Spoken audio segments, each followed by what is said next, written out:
The following podcast contains movie spoilers and mature content, including graphic descriptions of violence. Listener discretion is advised.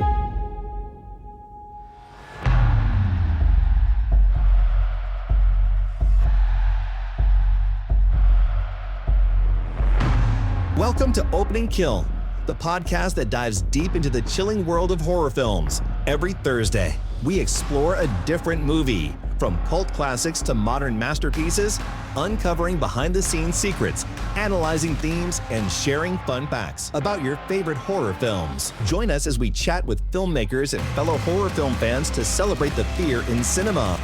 And now, the hosts of Opening Kill, Michael Doran and Brian O'Connor.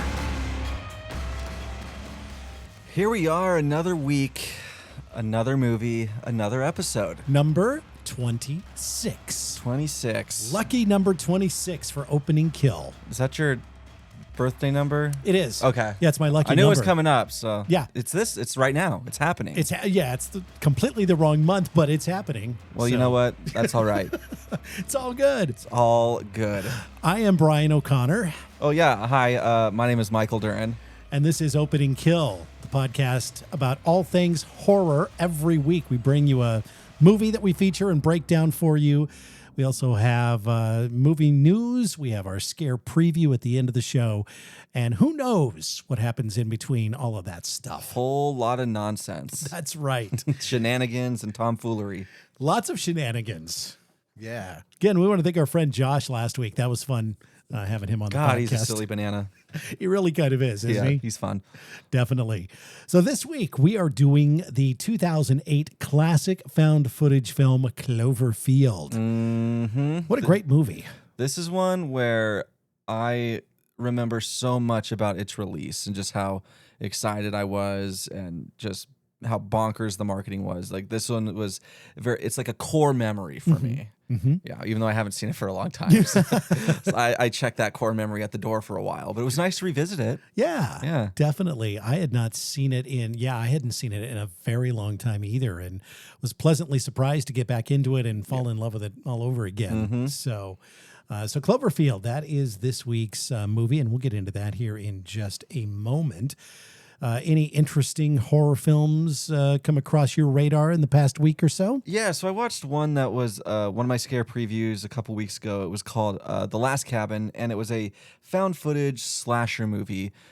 Takes place in the woods, and there's 3 masked people that try to take this film crew down. It's a little rough.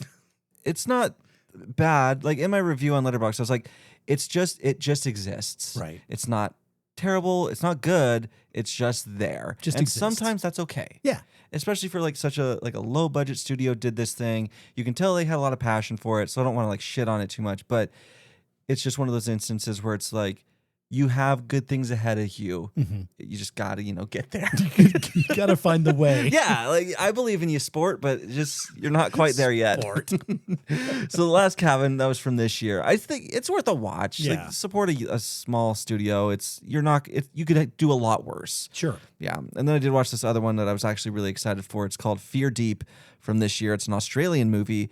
And it's a period piece in like the 50s, 70s, somewhere in there. Mm-hmm. Yeah, definitely probably the 50s. And it involves this gangster who just stole a ton of gold.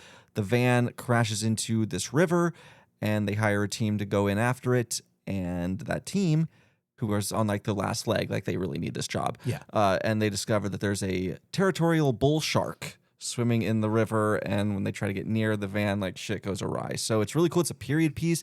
A shark attack movie set in a river with a bull shark. It's always a great white, so it's nice to see a bull shark get a chance. Nice change of pace. Yeah, especially since bull sharks are technically more aggressive than great whites. That is a true thing. I think that one's definitely worth checking out. Fear Deep. Okay. So I watched a movie. I did a thing. A movie. It was made, so it's technically a movie, right? I think that's the criteria. The 2010 classic Camp Hell. And it was... We're using the word classic loosely. Yeah, right? So it was originally called Camp Hope, because that's the actual name of the camp. But it's basically what the one-line description that IMDb gives it: evil invades a children's spiritual retreat. So it's a church camp. It's a Catholic church camp, right? And it stars, actually, there were some big names in this. Dana Delaney, Andrew McCarthy, Bruce Davison, who was in the Rat movie Willard from the 1970s. Oh, okay. And Jesse Eisenberg makes an appearance, and more on that here in just a second. But these kids, they're teenagers. They're tucked away in the middle of the woods, about as far away from civilization as you can get. And they are being taught the ways of Christianity, the temptations of the flesh, and the horror of Satan, all the good stuff. Yeah, got to scare them with that fire and brimstone. And the head priest, who's played by Bruce Davison, he unknowingly unleashes this evil spirit on them. And it's because he's more focused on their sins instead of their salvation, and it does, I don't know. It's that makes sense. Yeah. That's typical. But it's a very, very strict Christian summer camp. Right. I mean, very strict. They don't want the boys and the girls to really fraternize that much. Right. Temptation. Yeah. Even though they do have a dance, but you've got to keep your distance, and you've got to, I'm assuming they don't listen to Lil Jon and grind on each other. Okay, yeah, I figured. And it centers around one of the kids. His name is Tommy, and there's a girl there that he's had a crush on her. She's had a crush on him. They end up in the woods at night. Oh, I know. They sneak out of their cabin. They don't actually have actual sex. They have dry sex through their clothes, but they do finish. I mean, they both orgasm. And I guess it's like the first time for him or whatever. Good for them. Anyway, she ends up. They made some jeans cream. They did. So they sneak back into the camp, and all kinds of weird shit's happening, and people are awake. And she gets cornered by the head priest. Where have you been? Why are you still dressed? And so she actually gets expelled from the camp. Why is there jizz in your pants? Yeah, right. They expel her, but not him. Of course. So it's a very odd movie. So is it like a demon? Well, it's about a demon that is there, and it's kind of confusing because Tommy starts having these weird visions and these scary dreams, and he thinks that there's something evil there at the camp. There's themes of obviously religious fanaticism, repression, psychological torment, and then they've got this supernatural element. And my other note, girl has dry sex and gets expelled. So that's, and the thing is, Jesse Eisenberg is in it for like 2 seconds. Oh, he's not the boy who. No, he's not. Humps? He's not. I thought he would be. You would think, he seems right? like the type. Yeah. No, what it is, he is a former camp goer who went crazy from this demon or whatever. Now he's in a mental ward, and literally 2 seconds, you see like one conversation the priest has with him when he goes to visit him, and that's it. But the producers build this as a Jesse Eisenberg movie. I saw the poster. He's the face on the poster. It's not him. I mean, that's not. He's like I said. They pulled a Drew Barrymore and Scream. Yes, that's exactly what they did. Just not as effective, probably. Right? No, it was not, because this movie is garbage. So obviously there was controversy, and a lot of people accused them of false marketing, including Jesse Eisenberg, who was not happy about being thrown on the poster and having his name, and I think once he saw the movie, he probably was even more like, get me off of this thing. No, thank you. So anyway, Camp Hell from 2010, avoid it if you can. I'll do my best. I don't think it was even on I never heard of this movie. I hadn't either. I think it was on Shudder or something. I just kind of stumbled, and I'm like, I'm down for Jesse Eisenberg.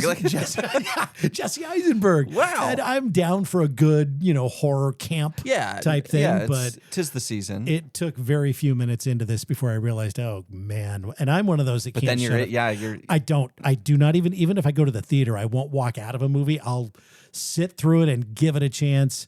But this one, if I was the other kind of person, I would have walked out of this movie. I'm trying to think if I've ever walked out of a theater movie.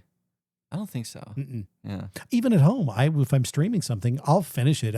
Even if it takes multiple days and viewing. Well, let's talk about the Human Centipede series, which was so disgusting I could only watch it in like 10-minute chunks. And it took like 3 weeks to get through, That's how I had to watch that one movie I shit on a couple weeks ago, The Carnival from Hell. Right. Yeah, that was fucking awful. Waste of your time. Waste of my time, and I just felt violated by the end of it. I felt dirty and icky. Ew. It's when you go take a shower and hope that it comes off, right? No amount of hot water will take away that shame.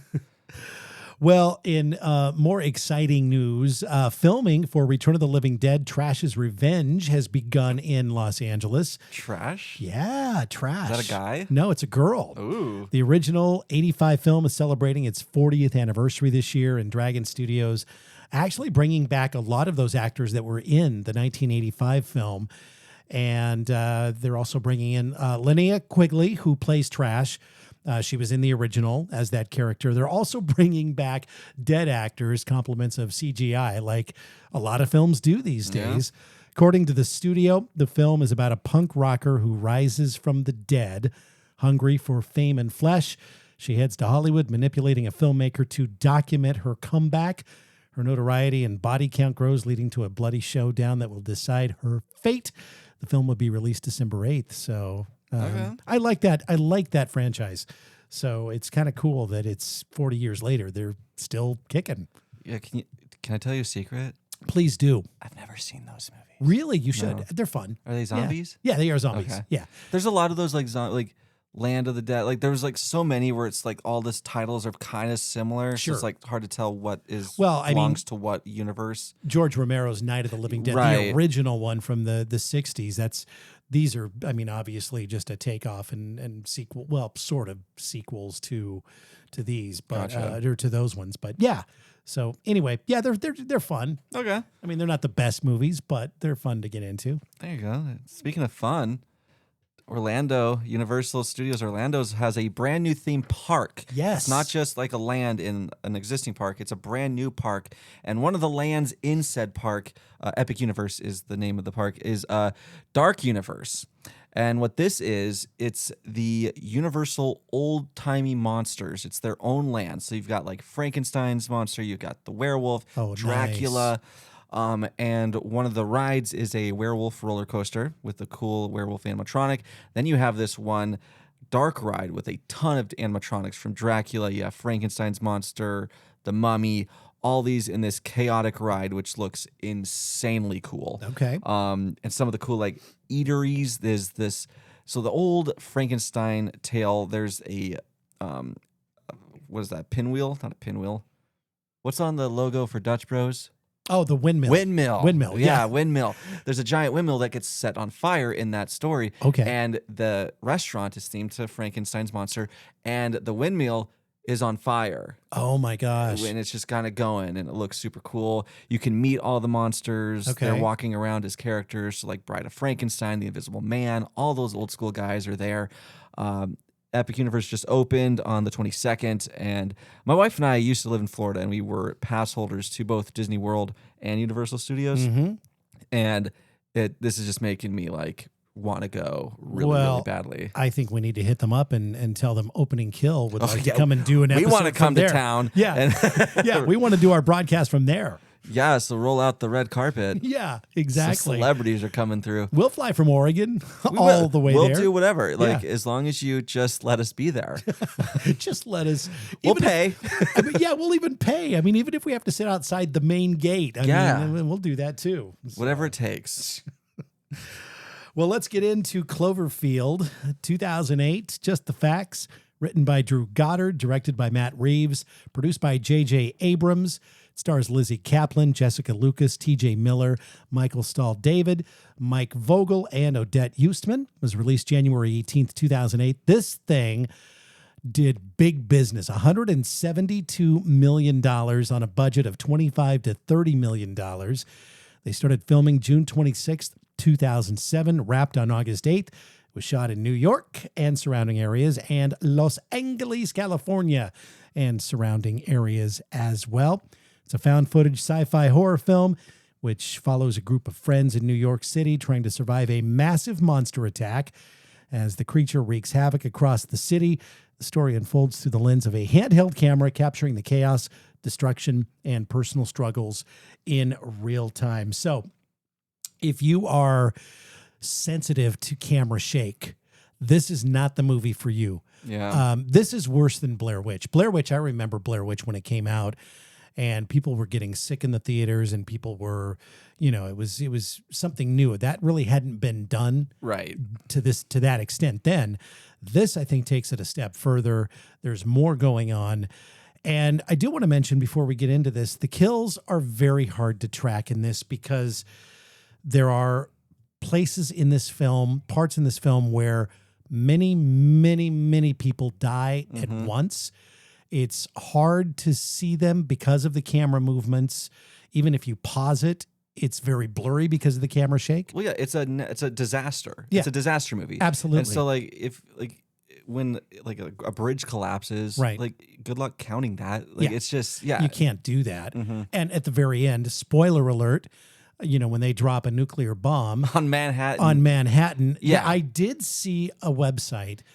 Did I you saw see that that too? too. It was like 1,436,029 people die. And it's like, I'm sure it's probably close to that. I'm sure it's a good estimate, but we're not going to count that. Oh, no.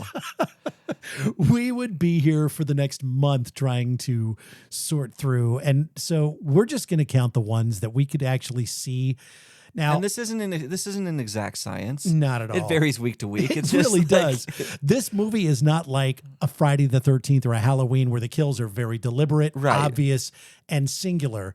For the most part, there's just too many group kills that you don't even get to really see in this to do this. So my number is fairly low. We can discuss this as we go into it. Because I'm sure that I'm off. I know that I'm off here, but we're going to get in the ballpark. We're off by 1 million, but who cares? At least 1 million.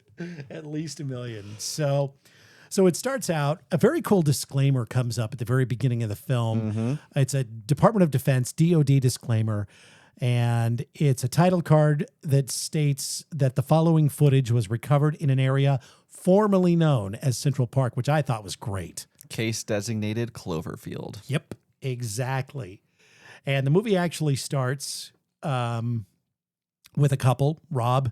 Well, they're not really a couple, but Rob and Beth. They're sex buddies. We know that. They're a situationship at the Mo. That's Longtime right. friends, finally banged. That's it.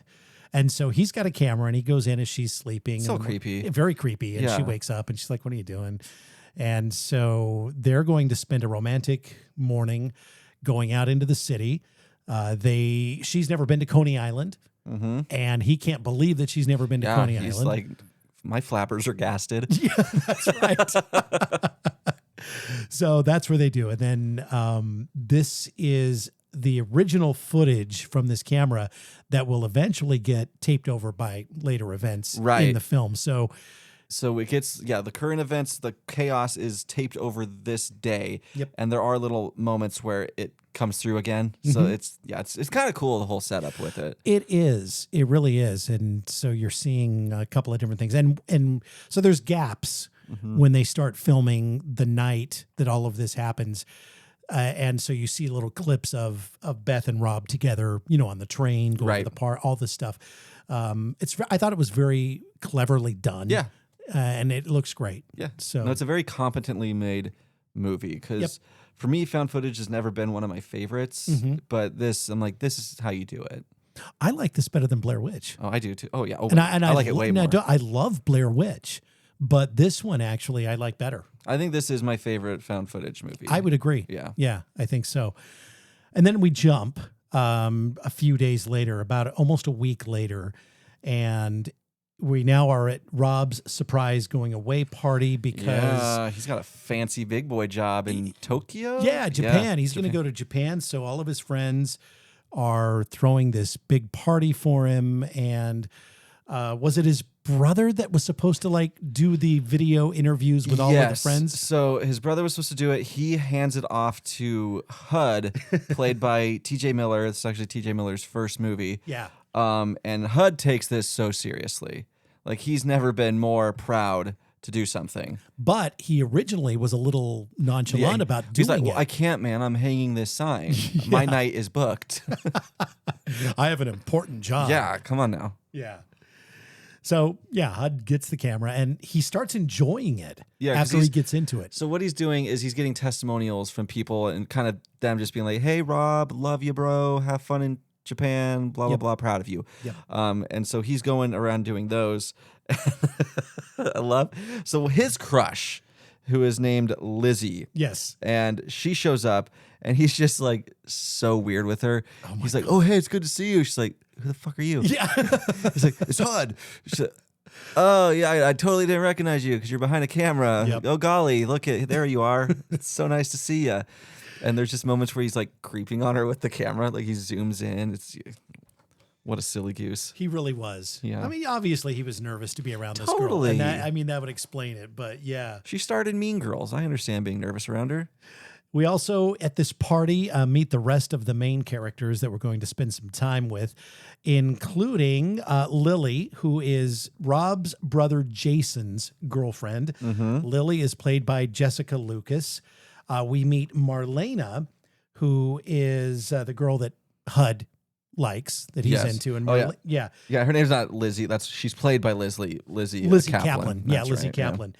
And then we also meet Beth. This is Rob's love interest from the beginning of the movie. And we met her straight off the sex griddle. Yes, we did. And she is played by Odette Annable. That's a cool name. A very cool name, yeah. You ever watch The Swan Princess? I did not. Well, no. her name's Odette in that. Oh, perfect. Yeah. Perfect. And so Beth shows up with another guy. And this is like the guy she's been dating. I was very excited because you know who plays him? He's the guy who's... did you ever watch Superstore? Yeah. It's that guy, the main guy. Oh, you're right. Yeah. It's the Jonah. Yeah, Jonah. Yeah, I love that show. Oh, my gosh. It's a great show. But yeah, when he showed up, I'm like, that's what you were doing before. That guy. So yeah, this is where we learned shit's a little bit more complicated than we originally thought. Right. The drama. So she's still with this guy and was with him when her and Rob were hooking up. Yeah, because there was only, like I said, about a week between when you see them in Rob's apartment to this party. Yeah. Yeah. So, and Rob is upset that she brought this gentleman, and he kind of throws a little bit of like a baby fit, and he has a moment where he's mad at Hut because he realizes he's using his camera. He's like, "Well, fuck no, you're taping over my footage. Yeah. You're taping over the proof that we had sex." And it's kind of funny to watch that realization that he's like, "Wait a minute, that's my camera. Yeah. Did you put a new tape in?" No, it's just the tape that's in there. That's kind of fucked up of them to not It even really check. was. But yeah, so now everyone knows that they banged, and Hud, like me, then this is what I would have done 100%. Sure. I would have gone around the whole party and telling everyone. He's telling people that didn't even know Rob really. He's like, Rob and Beth had sex. They're like, who? Okay, great. It's one of the best parts of the movie. It is. He's a great character. He just felt so important to be in the know of gossip. Well, I think anybody, if you're in the know, you feel pretty special about it. But I think especially with Hud, you get the feeling that nobody ever really tells him anything. Yeah. So now he finally gets into the know on this. He's got some tea. And let me tell you, like, I love me some tea. When it's piping hot, I'll drink it up. And there's another funny scene where Rob finally gets Beth and let's go outside and talk. So they go out into the hallway. Guess who follows them with the camera discreetly from the door? And Rob turns around and is like, Hud, what are you doing? Oh, this is important. Yeah, it's important. I got to document this. I'm a videographer, man. Come on. Like, it's my job. Probably never touched a camera in his life. And now he's a videographer. No, he's a professional. Yeah. He takes it very seriously. So there's tension, obviously, because of the Rob and Beth thing. And now guests are starting to talk. The other friends are starting to talk and everything else. Yeah, because Hud shared it with the party. So now we get into the initial attack here by this creature. And all of a sudden, there's a big shake and the lights go out. And everyone then is rushing to the rooftop of this building, this high-rise apartment building in Manhattan. And they're seeing all kinds of things. And before they'd gone up there, they had seen on the news that, the news reporter was saying there was a possible earthquake in Manhattan and that an oil tanker had capsized, in the harbor and exploded. And they see that explosion and shit start flying. Right. So, and they're on the roof when they see that. So they just haul ass down to the street. Right, because exactly. debris is falling all over them. Yeah. Yeah. So they get back inside and then they end up eventually out on the street. Mm-hmm. And there's some cool things that are happening out here on the street. This, to me, is one of the coolest images in cinema, dare I say. I think the image when they're on the street, they see this thing coming through the sky, and it lands and it slides down. Yep. It's the fucking Statue of Liberty's head. Yeah. She's been decapitated. There's claw marks all through it. And this is what the original trailer was this little glimpse. And I remember because I was watching Transformers, and this is one of the commercials, and it's just this scene where the head comes flying in, everyone's going like, oh my God. And they just gave a date, didn't give a name. And like everyone, the theater I was in, like, what the fuck was that? Wow. Like, it was definitely, people were buzzing. Okay. Like, that little moment I think is ingrained in my mind. Sure. And I just think it's so cool. It's a great scene. And you look at the effects in this movie, they are top notch. Yeah. They really are. I mean, they had a budget, but what they were able to accomplish in this with effects, it looks good. And you start to think, how did they do that? How did they do that shot? And that's what I was doing as I was watching this and trying to figure out, because everything looks so damn good. It does. It's crazy. And kind of surprisingly, the head in this scene is actually 50% larger than the actual Statue of Liberty's head. Really? Because so in that original trailer, that was what it would actually be, and people have this image that it's a lot bigger than it actually is. So they upped the size of it to make it a little bit more of a dramatic scene. Okay. Yeah. All right. So HUD is now filming the creature. He gets a shot of the creature. There's a glimpse of something that walks in between buildings, and not everyone sees it. He's kind of like the only one in that little group who notices it, because, it's chaos on the streets. So they're and shit's falling all over them. So they run into this convenience store to kind of take cover. Yep. And I think there's a TV in there kind of giving little updates on what people think is happening at this point. Right. And he's in HUD, you hear him say something like, I saw it. Like, and I'm taping everyone's this. like, I'm taping this. And everyone's just like, what are you talking about? Like, he's like, no, I saw it. It's like, it's huge. And this thing is moving in between the buildings. And so this next part is interesting because, I was thinking about this kind of a very somber moment that I'm thinking about. Anybody who was there the day of 9/11 in New York, in Manhattan, might have been triggered by some of the things that are happening, because buildings are coming down, and it's creating that. It's not just a cloud dust. It's a rolling, billowing thing, just like you saw on 9/11. Right. And they run into this convenience store, and you just see the smoke and the dust and the debris flying by. And it's very close to what was happening on 9/11. And I just was thinking, man, anybody who was actually caught in that and who was there that day might be triggered by this, because it looked pretty real. Well, I read some articles where that was something that they were aware of probably gonna have. Sure. I mean, it's New York. Yeah. Like they were aware of the comparisons, and I think they kind of probably leaned into that a little bit to create this atmosphere of, Exactly. and relatability. Yeah. So they want to get out of town. They want to get out of the city now. So the closest way to do that is to cross the Brooklyn Bridge. So we have Rob, we have HUD, we have Lily, we have Marlena, and Jason, who, by the way, is played by Mike Vogel. Oh, and he actually starred in another movie with T.J. Miller. She's Out of My League. It's like it's a romantic comedy. I love that movie. Yeah, like Hannah and I watch it at least once a year. It's one of our favorites. But he's one of the other buddies in that movie. Okay.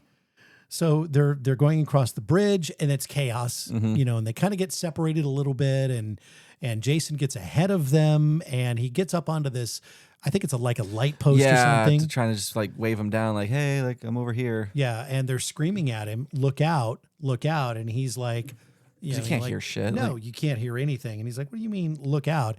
And all of a sudden, you see the monster's tail come crashing down, destroying the bridge, and that's the last you see of Jason, which means... The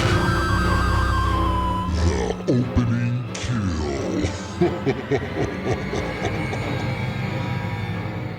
So things really take a while to get moving in this film. There's a lot of setup with, the opening scene in the apartment and then the party, and it's almost a half hour of that before we really get into this. So 28 minutes and 20 seconds is when the tail comes crashing in, and Jason disappears.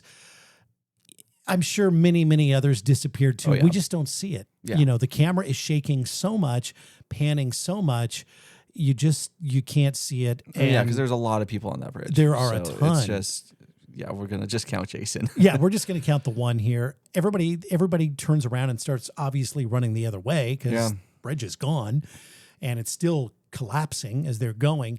Then it just cuts to when they're back, on the street and off the bridge. So you really don't see too much more after that. You don't, which kind of makes this surprising for me because I'm going to give it a butcher knife just because it's very impactful. Sure. And it's an intense moment, especially with just the chaos and how kind of like realistic it feels.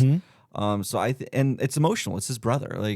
I think even though you don't see it happen, this is probably the only time I'm ever going to give a kill like that a butcher knife. Now you're going to make me feel like an asshole because I'm going with a butter knife. What a piece of shit. I know, Don't right? you have any feelings? I'm going more literal. You didn't even really see him die. He just disappeared off the bridge. Damn it. So he's a butter knife kill.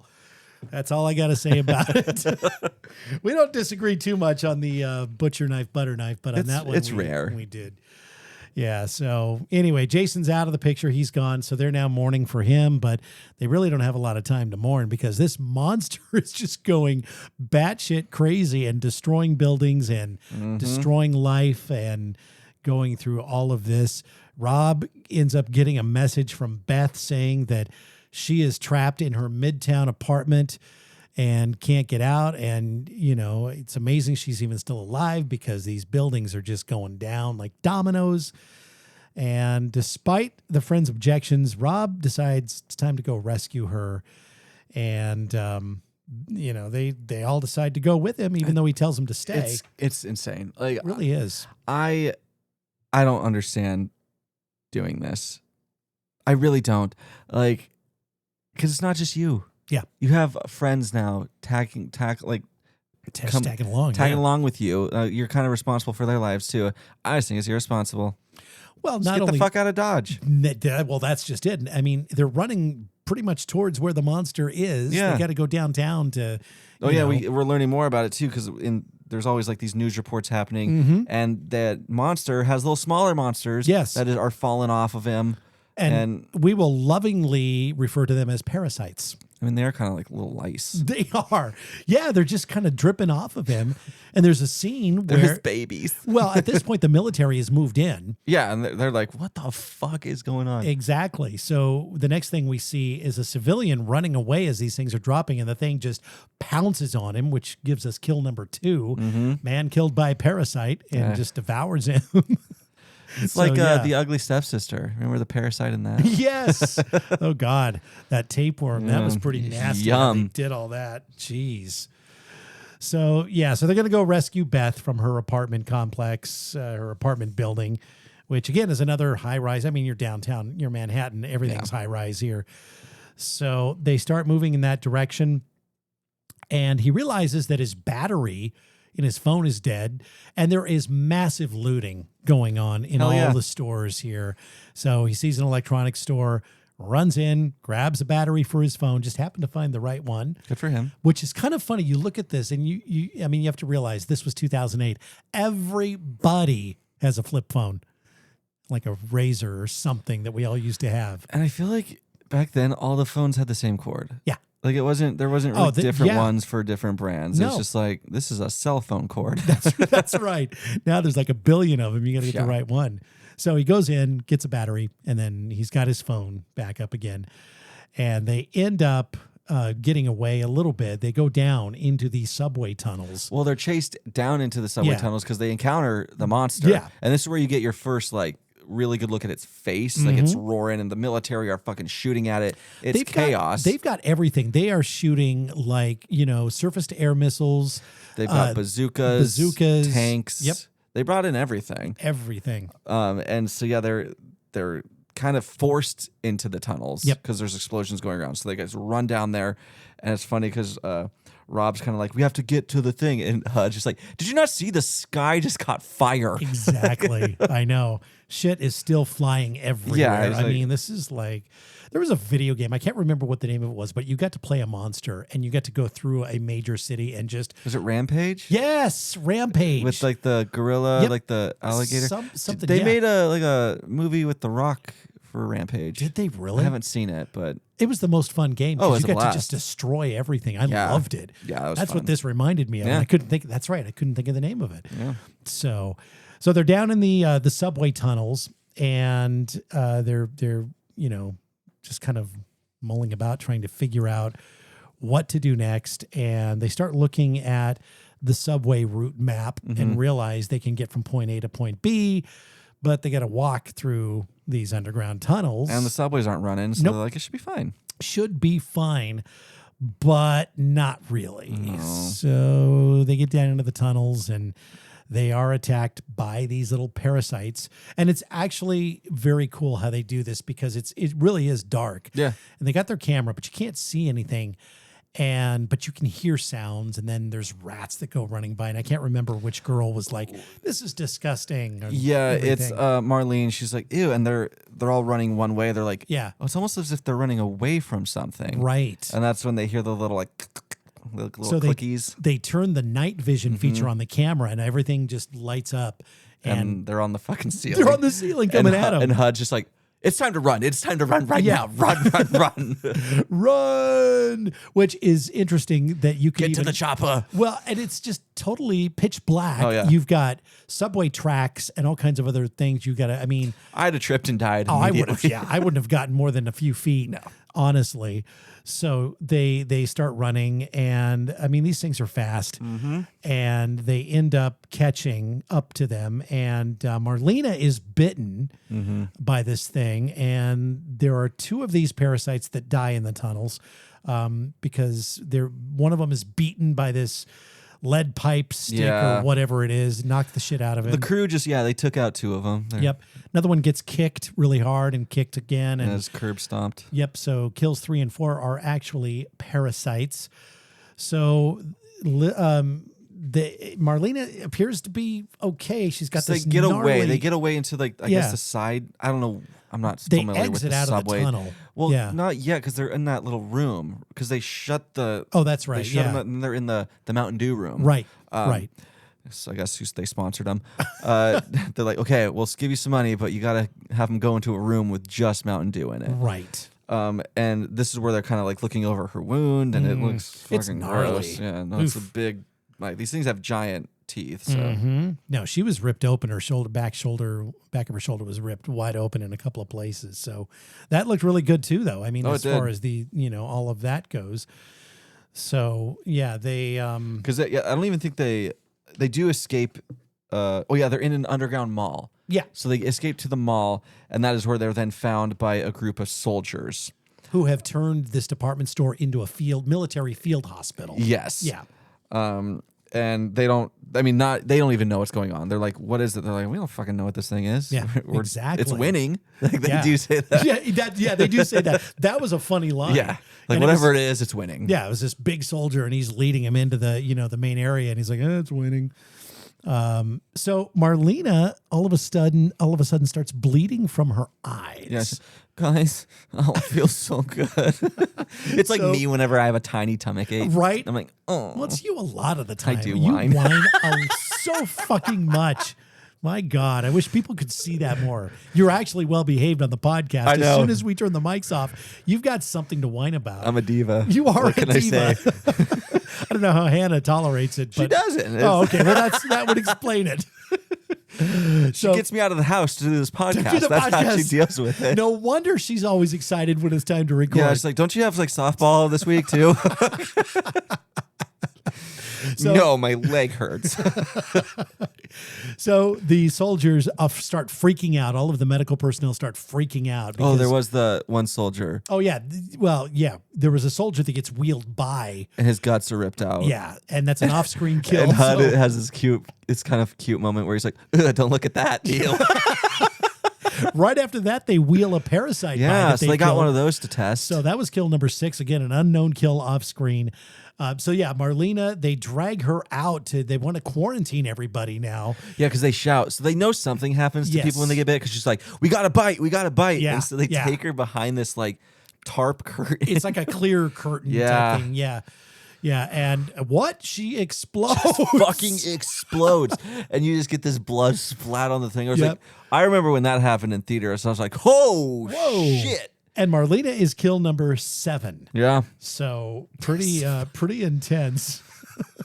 I wasn't expecting that. I didn't think anything was going to really happen to her. I just thought she'd just die. Yeah. Well, I didn't even know she would do that. I just thought, they were... Well, I figured when she got the blood out of the eyes. Well, that's when I knew something was up. But up until then, I thought she was just badly wounded and would be... Yeah, she maybe had a case of whatever rabies this monster has. Man. It's a gnarly case, clearly. Right. Cause you to explode. So a soldier comes up to Rob and actually shares some secret information with him and tells him that the last evacuation chopper is going to leave from this heliport on 59th Street at 6 a.m. And he tells them they're going to bomb Manhattan, so you better be on that helicopter. Yeah, they're like, we're going to do a hammer down protocol. Yeah. Which sounds a little kinky. It does. The hammer's getting laid down. So get out of Manhattan. Yeah, leave now. This is such a government answer. Yeah. We're going to kill everyone on Manhattan in the off chance we kill a monster. That's right. That's right. So in the meantime, they end up getting back out into the street and they start to get close to Beth's building. And this is kind of a cool thing because Beth's building is like leaning. It's like sideways, this skyscraper leaning at an angle against another building. Mm-hmm. Otherwise, it would have just come all the way down. Right. Which it's really cool. So, and they do it when they see like coming up on the apartment. There's this moment where a horse carriage just kind of walks by. Oh, it's so eerie. That moment was that gave me chills. Yeah. I was just like, oh my God. It's like a white horse and a white carriage. Yeah. And there's nothing else kind of around it. And yeah, that was cool. That's great. That was a very nice touch. Yep. So they decide to get into Beth's building. They need to scale the neighboring building, and then they jump onto the roof to reach Beth's apartment. It's some parkour shit. Big time, right? So they do, and they get there, and they find Beth, and she's impaled on some rebar. And the fact that she's even alive is just crazy, mind-blowing. Crazy. Because this is like, the rebar is like probably like 2 feet. Oh, like out of her. Yeah. Like she fell down onto that thing hard, clearly. She really did, or it fell into her, however it happened. Yeah. And then, so they free her from this thing, and Jesus. this is hard to watch. God. You don't actually see the rebar No, going up. thankfully they set the camera down. Yeah, but they pick up her legs and then her head, and they basically just lift her off of this thing, and she's screaming. Now, then what happens next is, to me, a little unbelievable, because if I just had rebar going through my chest, it's doubtful I'm going to be able to walk, let alone run unassisted. And at first, they do help her along, but then...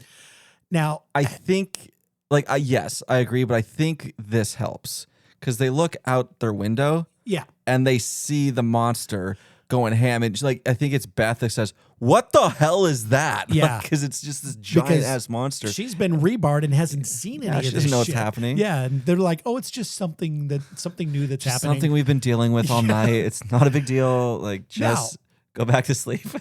What I will say is that, when you are terrified and that fear gets into you, and the adrenaline and everything else, you react in ways that you may not normally react. And, it's a fight or flight situation. Right.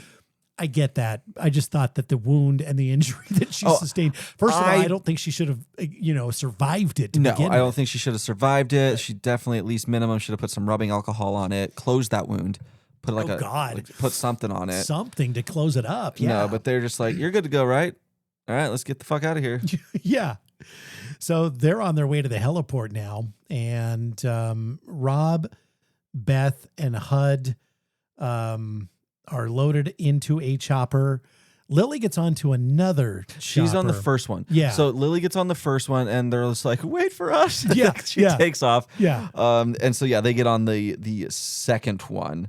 And so they take off, and they look out the window, and they see the monster, and then they see the hammer down protocol. So they're basically carpet bombing this monster. This is a very cool scene, and there's a moment where they think the monster is dead. Before that, though, the monster is basically raises an arm up and grabs a skyscraper and just takes his hand, and it just comes down the side of the building, and all of the glass windows start it's just glass coming out. It's kind of satisfying. It is very satisfying. Yeah, I liked it. It's just a very cool effect. Yeah. How that glass comes shattering out of the building. Well, like and that. when they are loading onto the chopper, like the monster's like right there, like going ham. So all around them is chaos with a giant ass monster. Right. So yeah. Right. So the bombs come, and there's just this cloud of dust and smoke, and they're all celebrating.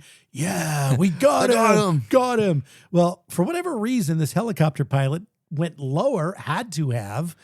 Yeah. And the monster is far from dead, folks, and reaches up and smacks the helicopter. Well, he jumps. Yeah, he's got some Jordan hops and and causes it to crash. Yep.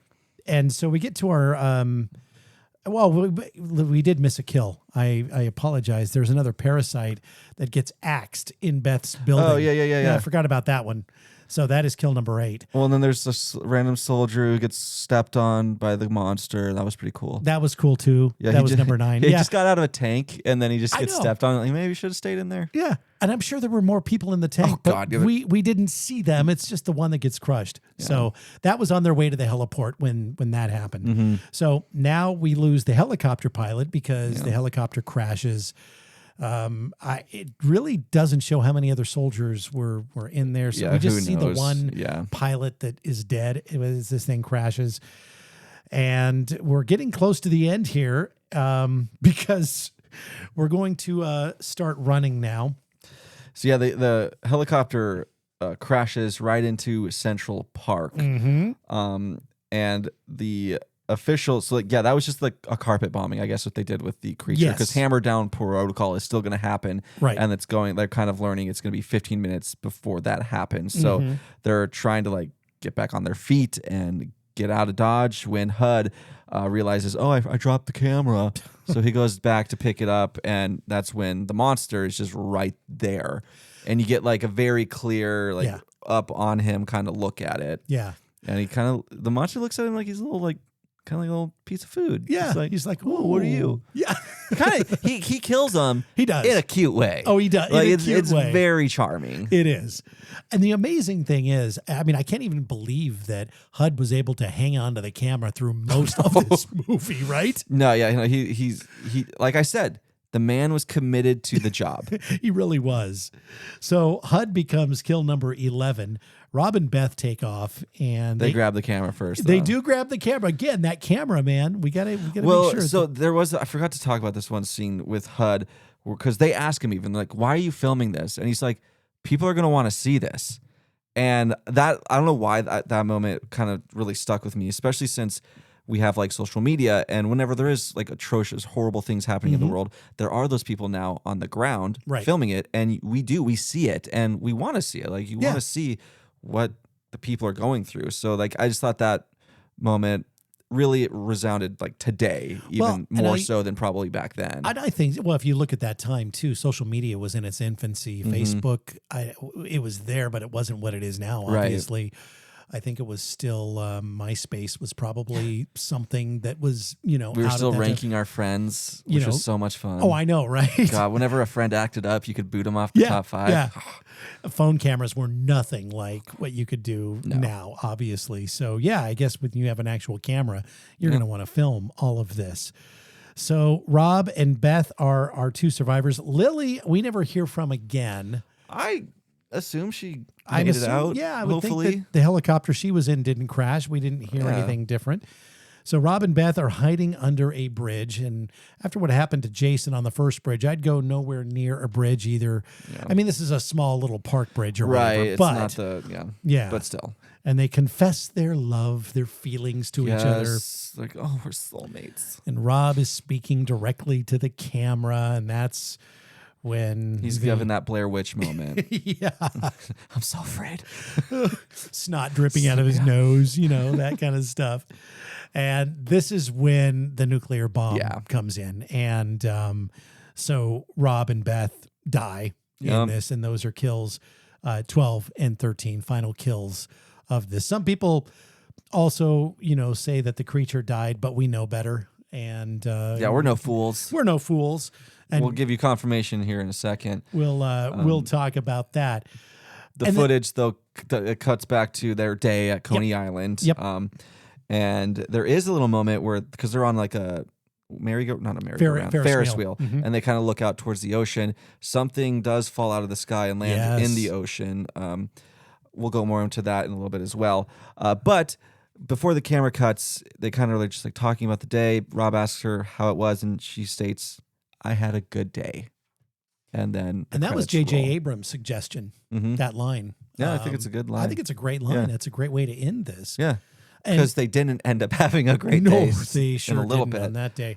So it's interesting because that object that's falling out of the sky into the ocean, behind them, I didn't notice that the first time I watched it. I didn't actually see it until I read about it. And then when I rewatched this again, I'm like, yep, There it I is. totally missed that. Yep. Because it's not very big and it's far, far in the distance. Oh, yeah. No, it's a... Yeah. Even if you're looking for it, you could easily miss it. Exactly. Yeah. So, and then it goes to, film goes to black and the credits start to roll. The monsters never really explained in this first movie. There were all kinds of theories about where it came from, what kind of monster it was. They leave a lot of things unexplained. They do that on purpose. So they did that, but you do get all the answers if you were a sleuth back then. So what the monster is, it's an underwater monster, and this company, Slusho, is a slushy company, and one of their secret ingredients is this thing down at the bottom of the ocean. It's like coral or like whatever plant. And this other company is Tagrioto, is mining this down at the bottom of the ocean. They found the monster sleeping, and so they tried to like cover it with, they tried to like build over it to keep it there, but they ended up waking it up. And the reason it's so big is because it was also feasting on that special ingredient for the slushy. So you had to do a lot of extra Oh, yeah, no, you research. did. I mean, everybody did at the Yeah. time, and I wasn't into that I didn't even realize that I was a so thing. balls deep into the Cloverfield experience back then. So Right. yeah, so they wake it up, and then that's what causes it to go on its rampage. And this is a baby. Mm-hmm. It's a little baby monster, and so it's got anxiety, it's separation. It doesn't know what is going on. So Right. the whole thing is him just being afraid, Right. which is kind of Right. sad. Very sad. Yeah. So a lot of sites, as we mentioned at the beginning of the episode, have actually given this movie like over 1 million kills Yeah. because of the nuclear bomb and all of the other things that happened in Midtown Manhattan. We are not doing that. Our final kill count is relatively weak compared to the 1,000,004 that, one site gave it. We went with 13 13, yeah. Oh, that yeah, we 'cause actually could see.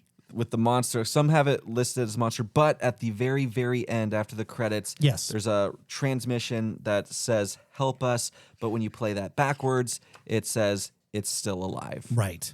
Right. So yeah. Yeah. Favorite scene for me was the subway tunnel when they're running in the dark and those things are coming after it. It was a very tense scene, very creepy, very atmospheric. I enjoyed that a lot. Yeah, there's so many good ones. I think I still have to just go with the Statue of Liberty. That's a good head one. being thrown and rolling through the streets. It's just it's a powerful image, I think. That would be number 2 for me. That's Yeah. right up there. Yeah. Favorite character was HUD. Yeah, I just I mean- love his personality and the fact that, he didn't want to do the camera. And then once he got it and felt important, he just ran with it. And he was just like funny in the movie, but it never felt forced. It just felt like Yep. this is just how this guy reacts to horrifying things happening around him. He just says weird shit. And I thought he was great. It's a shame T.J. Miller is kind of a terrible person in real life. Because I've always found him to be very funny. Yeah. But yeah. It's, I would say that there were no performances in this movie that felt forced. They were very, very good. Yeah. Very No, they well were good. directed and well acted.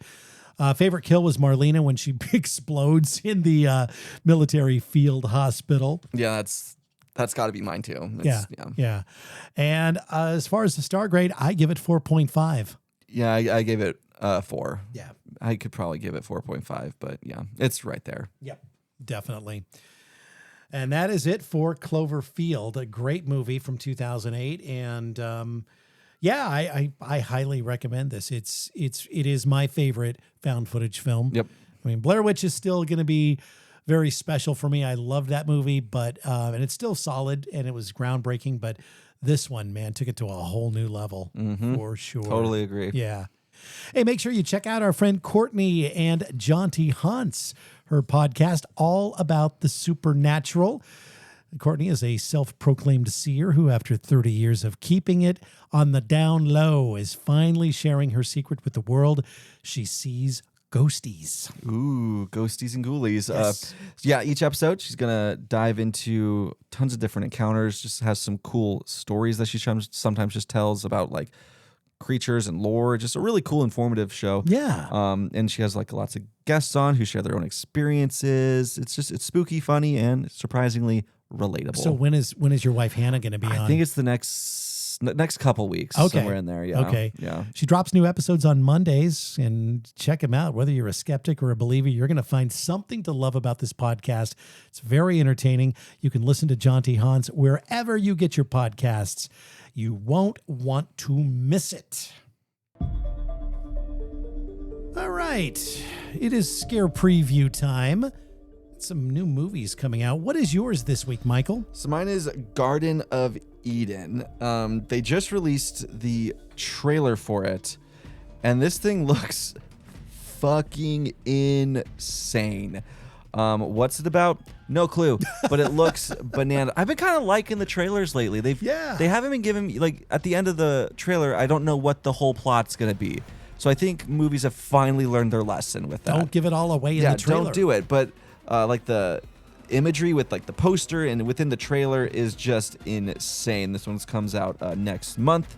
I think it comes straight to streaming. I don't think it's doing a theatrical, but it looks really, really good. Okay. Mine is another vampire movie. It's another take on Dracula. It's called Dracula, A Love Tale. Comes out July 30th in France. And it's gonna then be a French one? It's English, but they're releasing it in France first. It's an upcoming gothic horror film written and directed by Luc Besson, based on the 1897 novel, obviously, by Bram Stoker. Stars Caleb Landry Jones, Christoph Waltz, and Matilda DeAngelis. After his wife dies, a 15th century prince renounces God and becomes a vampire.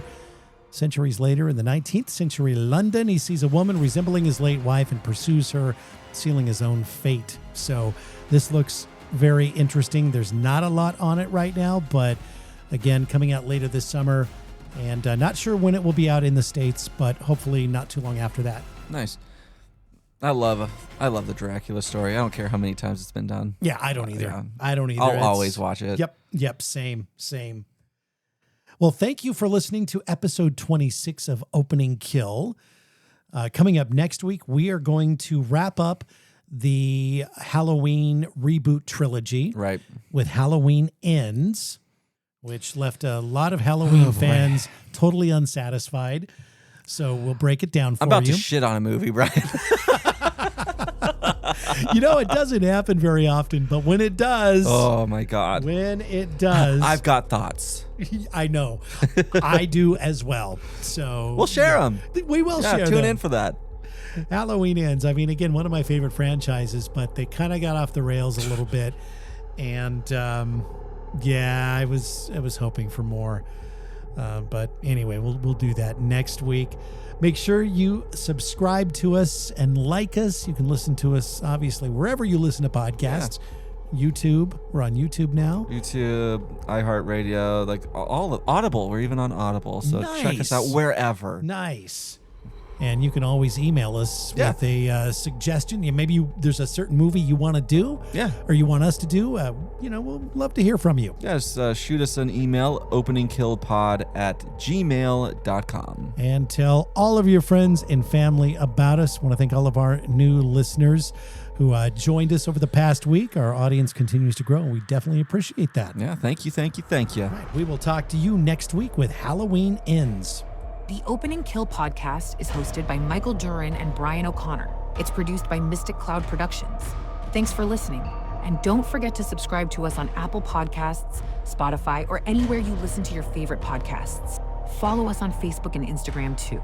Join us next Thursday for a brand new episode.